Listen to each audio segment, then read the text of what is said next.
L'Église catholique fait mémoire de saint Raoul Milner et de saint Roger Dickenson. Saint Raoul Milner. Le prénom Raoul est d'étymologie germanique, il signifie conseil, rad, et loup, wolf. Raoul correspond aux noms anglais Rudy et Ralph, ainsi qu'à l'allemand Rudolf et au français Rodolphe. On signale deux saints Raoul, l'un fêté en France le 21 juin, l'autre fêté aujourd'hui en Angleterre. On fête également un saint Rodolphe le 21 juin. Le saint Raoul anglais vécut au XVIe siècle. C'était un simple laboureur illettré, père de 8 enfants. Il est arrêté une première fois, le jour où il passe du protestantisme au catholicisme. Il est libéré, mais à nouveau repris avec un prêtre, Roger Dickenson.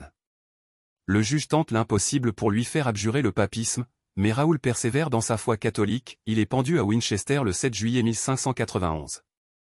Son nom de famille était Milner, et son prénom, Ralph en anglais. Un prénom qui est toujours porté par nombre d'acteurs à l'écran.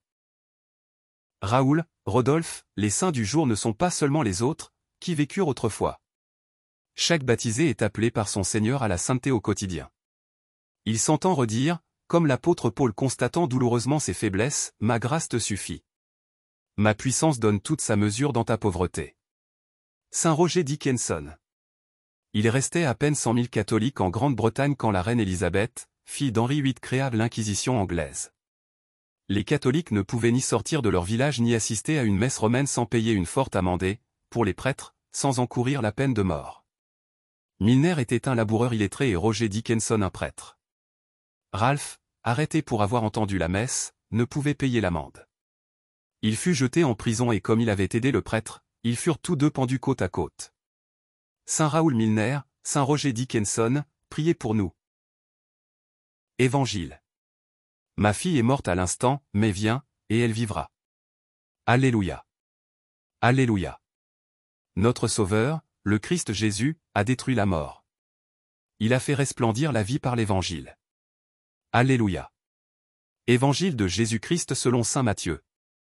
En ce temps-là, tandis que Jésus parlait aux disciples de Jean le Baptiste, voilà qu'un notable s'approcha.